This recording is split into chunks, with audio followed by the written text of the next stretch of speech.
വീണ്ടും എൻ്റെ ചാനലിലേക്ക് സ്വാഗതം ചെയ്യുന്നു. അപ്പോൾ ഇന്ന് വന്നിരിക്കുന്നത് നല്ലൊരു റെസിപ്പിയുമായിട്ടാണ്. ആദ്യമായിട്ട് കാണുന്നവരാണെങ്കിൽ സബ്സ്ക്രൈബ് ചെയ്യാനും ലൈക്ക് ചെയ്യാനും ബെൽ ബട്ടൺ ക്ലിക്ക് ചെയ്യാനും മറക്കരുത്. അപ്പോൾ നമുക്ക് വീഡിയോയിലേക്ക് പോകാം. ഇന്ന് ചെമ്മീൻ വെച്ചിട്ടുള്ള ഒരു നല്ല കറിയാണ് ഉണ്ടാക്കാൻ പോകുന്നത്. ഇത് പല രീതിയിൽ നമുക്ക് ചെയ്തെടുക്കാൻ പറ്റും. പക്ഷേ ഇവിടെ ഞാൻ കാണിക്കുന്നത് വളരെ എളുപ്പത്തിൽ ചെയ്തെടുക്കാൻ പറ്റുന്നതാണ്. തന്നെ ഇതിൻ്റെ കളറ് കാണിക്കുന്നത് പോലെ തന്നെ അത്യാവശ്യം എരിവും പുളിയും ഒക്കെ ചേർന്ന് നല്ലൊരു ടേസ്റ്റിലാണ് ഇത് ഉണ്ടാക്കി വെച്ചിരിക്കുന്നത്. അപ്പോൾ ഇതിന് വേണ്ടിയിട്ട് ഞാനൊരു 250 ഗ്രാമാണ് എടുത്തിരിക്കുന്നത് ചെമ്മീൻ. അപ്പം വേറെ ആവശ്യമുള്ള സാധനങ്ങൾ എന്തൊക്കെയാണ് നോക്കാം. അപ്പോൾ ഇവിടെ നമ്മുടെ ടേസ്റ്റ് കൂട്ടാൻ വേണ്ടി ഒരു എക്സ്ട്രാ ഇൻഗ്രീഡിയൻസ് കൂടി ഞാൻ ആഡ് ചെയ്യുന്നുണ്ട്. അത് ഞാൻ അവസാനം പറഞ്ഞുതരാം. ആയിട്ട് ഞാൻ അത്യാവശ്യം വലിപ്പമുള്ള 2 സവോളയാണ് എടുത്തിരിക്കുന്നത്. തക്കാളി പുളിയുള്ളത്, 4 പച്ചമുളകാണ് ഇവിടെ എടുത്തിരിക്കുന്നത് എരിവിന് വേണ്ടിയിട്ട്.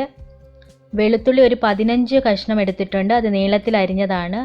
അതുപോലെ തന്നെ 2 ഇഞ്ച് വലിപ്പത്തിലുള്ള ഇഞ്ചി നീളത്തിൽ അരിഞ്ഞത്, 1 ടേബിൾ സ്പൂൺ സാദാ മുളക് പൊടി, 3 ടേബിൾ സ്പൂൺ ചിക്കൻ മസാല. ഇത് കൂടാതെ നമുക്ക് കടുക് താളിക്കുന്നതിനായിട്ട് 1 ടേബിൾ സ്പൂൺ എണ്ണ, കടുക്, ഉപ്പ്, വറ്റൽമുളക്, കറിവേപ്പില.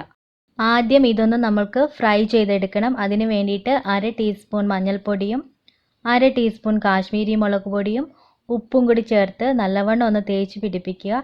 എന്നിട്ട് ഇത് കുറച്ച് എണ്ണ ഒഴിച്ച് ഷാലോ ഫ്രൈ ചെയ്തെടുക്കുക. അപ്പം ഇതിൻ്റെ പച്ച ടേസ്റ്റ് ചിലർക്ക് ഇഷ്ടപ്പെടത്തില്ല. അങ്ങനെയുള്ളവർ മാത്രം ചെയ്താൽ മതിയാകും. അല്ലാത്തവർക്ക് ഇത് കറിയിലേക്ക് ഡയറക്റ്റ് ആഡ് ചെയ്യാൻ പറ്റും.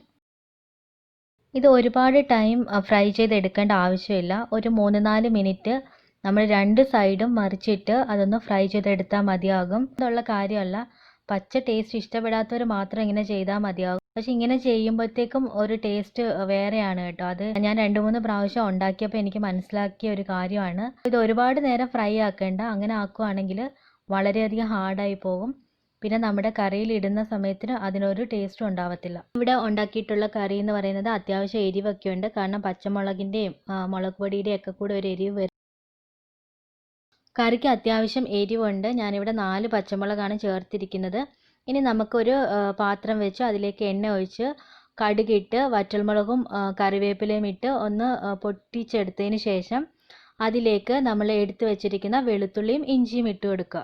അതൊന്ന് ജസ്റ്റ് വഴറ്റിയ ശേഷം സവോള 2 സവോളയാണ് എടുത്തിരിക്കുന്നതെന്ന് പറഞ്ഞില്ലേ, ആ സവോള ഇട്ട് അപ്പോഴത്തേക്ക് നമ്മൾ 1 ടീസ്പൂൺ ഉപ്പും കൂടെ ഇട്ട് കൊടുക്കണം.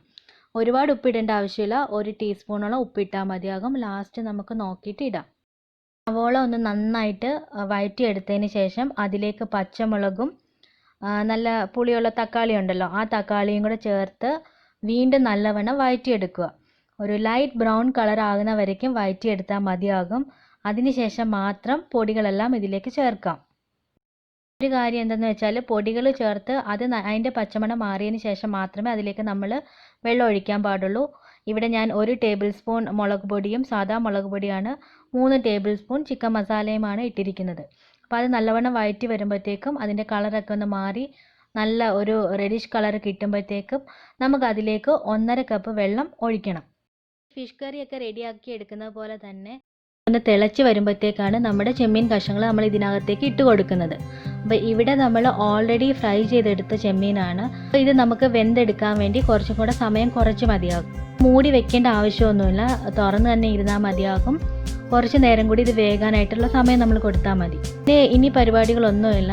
ഇനി ഞാൻ ഇവിടെ ചെയ്യാൻ പോകുന്നത് കുറച്ച് കറിവേപ്പില മാത്രം സ്പ്രെഡ് ചെയ്ത് കൊടുക്കുക. നമ്മൾ ഓൾറെഡി കറിവേപ്പില ചേർത്തിട്ടുണ്ട്. കറിവേപ്പില ഒരുപാട് ചേർക്കുന്നത് നല്ലൊരു മണം കിട്ടാനും കൂടെയാണ്. അപ്പം അങ്ങനെ ഞാനിവിടെ സ്പ്രെഡ് ചെയ്ത് കൊടുക്കുന്നുണ്ട്.